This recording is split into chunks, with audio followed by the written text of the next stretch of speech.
Canada ਦੇ intelligence ਦੇ ਜਿਹੜੇ ਹੈੱਡ ਨੇ ਜਿਹੜੇ ਡੈਨ ਉਹਨਾਂ ਨੇ ਜਨਤਕ ਤੌਰ ਦੇ ਉੱਤੇ ਭਾਰਤ ਦਾ ਜਿਹੜਾ ਉਹ ਨਾਮ ਲਿਆ ਆ ਡੈਨੀਅਲ ਰੋਜਰਸ ਨੇ ਵੀ ਇਹਨਾਂ ਮੁਲਕਾਂ ਤੋਂ ਜਿਹੜੀ ਕੈਨੇਡਾ ਆ ਉਸ ਨੂੰ ਇੰਟੈਲੀਜੈਂਸ ਜਿਹੜੇ ਸਿਕਿਉਰਿਟੀ ਦੇ ਜਿਹੜੇ ਆ ਨੈਸ਼ਨਲ ਸਿਕਿਉਰਿਟੀ ਦੇ ਜਿਹੜੇ ਚੈਲੰਜ ਆ ਰਾਸ਼ਟਰ ਰੱਖਿਆ ਨੂੰ ਜਿਹੜੇ ਉਹ ਖਤਰੇ ਇੱਕ ਹਿਸਾਬ ਦੇ ਨਾਲ ਹੈਗੇ ਆ। ਇੰਡੀਆ ਦੇ ਨਾਲ ਨਾਲ ਉਹਨਾਂ ਨੇ ਚਾਈਨਾ ਰਸ਼ੀਆ ਤੇ ਈਰਾਨ ਦਾ ਜਿਹੜਾ ਨਾਮ ਵੀ ਲਿਆ ਆ। ਕੱਲ ਵੀਰਵਾਰ ਨੂੰ ਇੱਕ ਜਿਹੜੀ ਪਹਿਲੀ ਪਬਲਿਕ ਸਪੀਚ ਜੋ ਉਹਨਾਂ ਨੂੰ ਕੈਨੇਡਾ ਦੇ ਵਿੱਚ ਖਤਰੇ ਨਜ਼ਰ ਆ ਰਹੇ ਆ ਉਸ ਬਾਰੇ ਗੱਲਬਾਤ ਕੀਤੀ ਜਿਹੜੀ ਉਹ ਜਾ ਰਹੀ ਸੀਗੀ। ਸੋ ਡੈਨ ਰੋਜਰਸ ਜਿਹੜੇ ਸੀਸਿਸ ਦੇ ਮੇਨ ਡਾਇਰੈਕਟਰ ਨੇ ਉਹ ਕਾਫੀ ਕਹਿੰਦੇ ਗਾਰਡਡ ਰਹਿੰਦੇ ਆ, ਇਹਨਾਂ ਨੂੰ ਜ਼ਿਆਦਾ ਜਿਹੜਾ ਆ ਉਹ ਮੋਹਰੇ ਨਹੀਂ ਲਿਆਂਦਾ ਜਾਂਦਾ ਜਿਹੜਾ ਵੀ ਜਿਸ ਟਾਈਮ ਦੇ ਉੱਤੇ ਡਾਇਰੈਕਟਰ ਰਹਿੰਦਾ ਆ। ਪਰ 4 ਮੁਲਕਾਂ ਦੇ ਸਿੱਧੇ ਤੌਰ ਦੇ ਉੱਤੇ ਜਿਹੜੇ ਉਹ ਨਾਮ ਲੈ ਕੇ ਉਹਨਾਂ ਨੇ ਕੈਟਾਲੌਗ ਕੀਤਾ। ਉਹਨਾਂ ਨੇ ਦੱਸਿਆ ਵੀ ਕਿਸ ਤਰੀਕੇ ਦੇ ਨਾਲ ਜਸੂਸੀਆਂ ਐਸਪੀਓਨਾਜ ਜਿਹੜੀ ਉਹ ਚੱਲ ਰਹੀ ਹੈ ਤੇ ਨਾਲ ਟਰਾਂਸਨੈਸ਼ਨਲ ਰਿਪਰੈਸ਼ਨ ਵੀ ਉਹ ਮੁਲਕ ਇੱਥੇ ਆਪਣੇ ਬਸ਼ਿੰਦਿਆਂ ਨੂੰ ਜਿਹੜੇ ਖਾਸ ਕਰਕੇ ਡਿਸੀਡੈਂਟ ਆ ਇਹਨਾਂ ਮੁਲਕਾਂ ਦੇ ਜਿਸ 'ਚ ਇੰਡੀਆ ਚਾਈਨਾ ਰਸ਼ੀਆ ਤੇ ਈਰਾਨ ਆ ਵੀ ਉਹਨਾਂ ਦੇ ਜਿਹੜੇ ਡਿਸੀਡੈਂਟਸ ਨੂੰ ਕਿਸ ਤਰੀਕੇ ਦੇ ਨਾਲ ਧਮਕਾ ਰਹੇ ਆ ਡਰਾ ਰਹੇ ਆ। ਅਸੈਸੀਨੇਸ਼ਨ ਪਲਾਟ ਤੋਂ ਲੈ ਕੇ ਅਸੈਸੀਨੇਸ਼ਨਸ ਵੀ ਜਿਹੜੀਆਂ ਉਹਨਾਂ ਨੇ ਆਲਰੇਡੀ ਕਰ ਦਿੱਤੀਆਂ ਜਿਹੜੀਆਂ ਉਹ ਹੈਗੀਆਂ ਆ।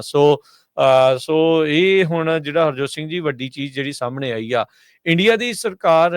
ਦਾ ਨਾਮ ਜਿਹੜਾ ਆ ਉਹਨਾਂ ਮੁਲਕਾਂ ਦੇ ਨਾਮ ਦੇ ਨਾਲ ਜੋੜਿਆ ਗਿਆ ਆ ਜੋ ਕਿ ਟਰਾਂਸਨੈਸ਼ਨਲ ਰਿਪਰੈਸ਼ਨ ਇੱਥੇ ਕਰ ਰਹੀ ਆ। ਫੋਰਨ ਸਟੇਟ ਜਿਹੜੀ ਟਾਰਗੇਟ ਕਰਦੀ ਆ ਐਕਟਿਵਿਸਟ ਨੂੰ, ਜਰਨਲਿਸਟ ਨੂੰ, ਕਲਚਰਲ ਤੇ ਐਥਨਿਕ ਰਿਲੀਜੀਅਸ ਜਿਹੜੇ ਗਰੁੱਪਸ ਆ ਉਹਨਾਂ ਦੇ ਉੱਤੇ। ਉਹਨਾਂ ਨੇ ਕਿਹਾ ਵੀ ਅਸੀਂ ਆਬਜ਼ਰਵ ਕੀਤਾ ਹੈ ਕੈਨੇਡਾ ਦੇ ਵਿੱਚ ਵੀ ਜਿਹੜੀ ਉਹਨਾਂ ਨੇ ਸਰਵੇਲੈਂਸ ਜਿਹੜੀ ਉਹ ਲਾਈ ਹੋਈ ਆ ਤੇ ਉਸ ਦੇ ਨਾਲ ਨਾਲ ਫਾਲਸ ਤੇ ਡਿਸਕ੍ਰੈਡਿਟਿੰਗ ਇਨਫੋਰਮੇਸ਼ਨ, ਨਕਲੀ ਇਨਫੋਰਮੇਸ਼ਨ, ਮਿਸ ਇਨਫੋਰਮੇਸ਼ਨ, ਐਕਸਟੋਰਸ਼ਨ ਜਿਹੜੀਆਂ ਫਰੌਤੀ ਦੀਆਂ ਕਾਲਾਂ, ਧਮਕੀਆਂ,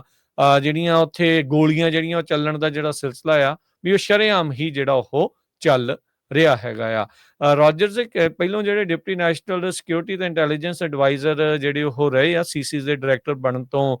ਪਹਿਲਾਂ, ਤੇ ਉਹਨਾਂ ਨੇ ਕਿਹਾ ਵੀ ਜਿਹੜਾ ਇਸ ਟਾਈਮ ਮੌਜੂਦਾ ਜੀਓਪੋਲੀਟੀਕਲ ਇਨਵਾਇਰਮੈਂਟ ਬਣ ਚੁੱਕਾ ਹੈ ਬਹੁਤ ਹੀ ਜ਼ਿਆਦਾ ਡਾਇਨਾਮਿਕ ਆ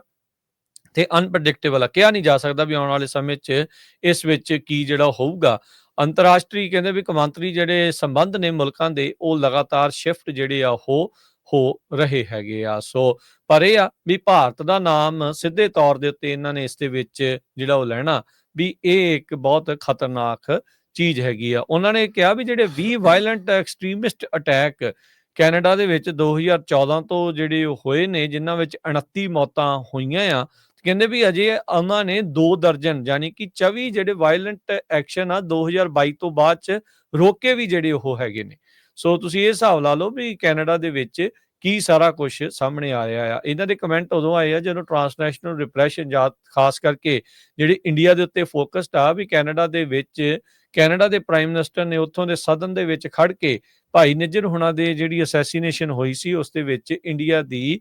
ਜਿਹੜੀ ਸਿੱਧੀ ਗੱਲ ਦੱਸੀ ਸੀਗੀ। ਹੁਣੇ ਲੇਟੈਸਟ ਆਈਆਂ ਜਿਹੜੀਆਂ ਨਵੀਆਂ ਬਲੂਮਬਰਗ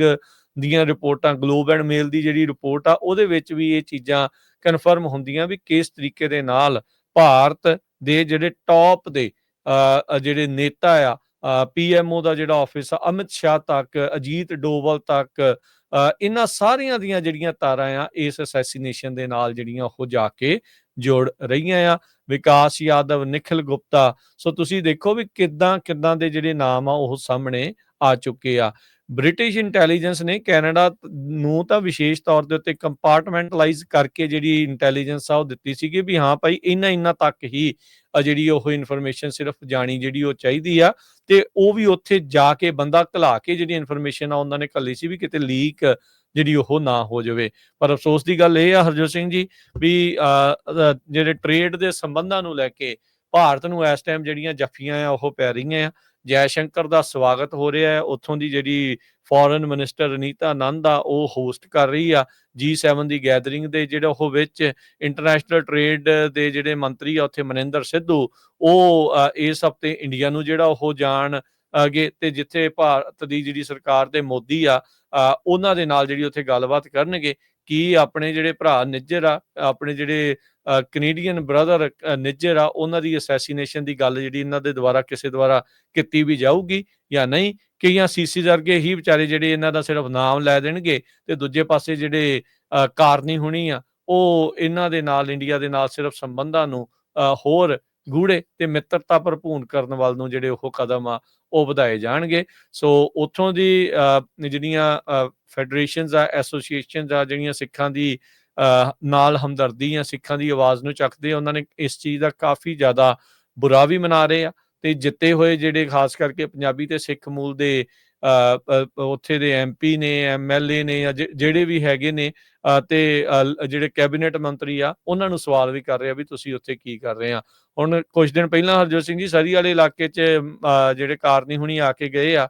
ਕਹਿੰਦੇ ਵੀ ਜਿੱਥੇ ਆ ਕੇ ਗਏ ਉੱਥੋਂ ਕੁਛ ਮੀਲ ਦੂਰ ਹੀ ਉਸੇ ਘਰ ਦੇ ਉੱਤੇ ਦੂਜੀ ਵਾਰੀ ਦੁਬਾਰਾ ਜਿਹੜੀਆਂ ਉਸ ਤੋਂ ਬਾਅਦ 'ਚ ਉਹਨਾਂ ਦੇ ਜਾਣ ਤੋਂ ਕੁਛ ਘੰਟਿਆਂ ਬਾਅਦ ਹੀ ਗੋਲੀਆਂ ਜਿਹੜੀਆਂ ਉਹ ਚੱਲ ਗਈਆਂ। ਸੋ ਤੁਸੀਂ ਅੰਦਾਜ਼ਾ ਲਾ ਲਓ ਵੀ ਐਕਸਟੋਰਸ਼ਨ ਦਾ, ਫਰੌਤੀਆਂ ਦਾ ਮਾਮਲਾ ਜਿਹੜਾ ਇਸ ਟਾਈਮ ਕਿੱਥੇ ਤੱਕ ਜਿਹੜਾ ਉਹ ਜਾਣ ਪਹੁੰਚਿਆ ਆ। ਬੀਤੇ ਦਿਨੀ ਜਿਹੜੇ ਮਰਹੂਮ ਸਾਹਸੀ ਹੁਣਾਂ ਦੇ ਜਿਹੜੇ ਕਤਲ ਤੋਂ ਬਾਅਦ ਦੇ ਵਿੱਚ ਉੱਥੇ ਕਾਫੀ ਭਾਰੀ ਇਕੱਠ ਵੀ ਹੋਇਆ, ਲੋਕ ਸਵਾਲ ਵੀ ਕਰ ਰਹੇ ਆ, ਜਵਾਬ ਦੀ ਮੰਗ ਕਰ ਰਹੇ ਆ, ਪਰ ਅਜੇ ਤੱਕ ਕੋਈ ਸਪਸ਼ਟ ਤੇ ਠੋਸ ਜਿਹੜਾ ਉਸ ਦੇ ਉੱਤੇ ਕਾਰਵਾਈ ਆ ਉਹ ਨਜ਼ਰ ਨਹੀਂ ਆ ਰਹੀ ਹੈ ਜੀ। ਸੋ ਲੋਕ ਕਾਫੀ ਔਖੇ ਹੋ ਰਹੇ ਆ, ਜਿਹੜੇ ਇਲੈਕਟਡ ਆਫੀਸ਼ੀਅਲਸ ਆ ਉਹਨਾਂ ਦੇ ਵੀ, ਭਾਈ ਤੁਸੀਂ ਗੱਲਬਾਤ ਕਿਉਂ ਨਹੀਂ ਕਰਦੇ ਹੈਗੇ। ਸੋ ਇਹ ਹਾਲ ਦੇਖ ਲਓ ਵੀ ਜੇ ਕੈਨੇਡਾ 'ਚ ਇਹ ਕੁਛ ਹੋ ਰਿਹਾ ਆ ਤੇ ਅਮਰੀਕਾ 'ਚ ਵੀ ਆਪਾਂ ਸੁੱਤੇ ਰਹੇ ਜਦੋਂ SB 509 ਬਿੱਲ ਗਵਰਨਰ ਤੇ ਪੂਰਾ ਪ੍ਰੈਸ਼ਰ ਪਾਉਣਾ ਸੀ, ਨਹੀਂ ਪਾ ਸਕੇ, ਗਵਰਨਰ ਨੇ ਨਾ ਕਰ ਦਿੱਤੀ ਆ ਤੇ ਅਸਰ ਤੁਹਾਡੇ ਦੇਖ ਲਓ ਵੀ ਕੀ ਹੋ ਰਿਹਾ ਹੈਗਾ। ਦੂਸਰੇ ਪਾਸੇ ਇੰਡੀਆ ਦੇ ਫੋਰਨ ਮਿਨਿਸਟਰ ਜਿਹੜੇ ਹੈਗੇ ਆ ਸੁਬਰਾਮਨੀਅਮ ਜੈ ਸ਼ੰਕਰ, ਉਹ ਨਿਆਗਰਾ ਦੇ ਵਿੱਚ ਕੈਨੇਡਾ ਦੇ ਵਿੱਚ ਮੀਟਿੰਗ ਦੇ ਉੱਤੇ ਆਏ ਹੋਏ ਸੀ ਤੇ ਸਿੱਖ ਕਾਫੀ ਵੱਡੀ ਗਿਣਤੀ 'ਚ ਉਹਨਾਂ ਨੇ 36 ਘੰਟੇ ਦੇ ਕਰੀਬ ਜਿਹੜਾ ਆ ਪ੍ਰੋਟੈਸਟ ਕੀਤਾ ਹੈਗਾ ਉੱਥੇ ਆਊਟਲੈਟ ਕਲੈਕਸ਼ਨ ਨਿਆਗਰਾ ਦੇ ਵਿੱਚ। ਸੋ ਕਹਿੰਦੇ ਵੀ ਇਹ ਸਿੱਖਾਂ ਦੀ ਆਜ਼ਾਦੀ ਦੀ ਗੱਲਬਾਤ ਤੇ ਪਲੱਸ ਜੋ ਧੱਕਾ ਹੋ ਰਿਹਾ ਹੈਗਾ ਆ ਉਹਦੇ ਸੰਬੰਧ ਦੇ ਵਿੱਚ ਕੀਤਾ, ਕਿਸ ਤਰ੍ਹਾਂ ਜਿਹੜੇ ਹਿੰਦੁਸਤਾਨ ਮੁਲਕ ਦੇ ਜਿਹੜੇ ਲੀਡਰ ਆ ਉਹ ਡਾਇਰੈਕਟਲੀ ਇਨਵੋਲਵ ਆ ਸਿੱਖਾਂ ਨੂੰ ਕੈਨੇਡਾ ਦੇ ਵਿੱਚ, ਅਮਰੀਕਾ ਦੇ ਵਿੱਚ,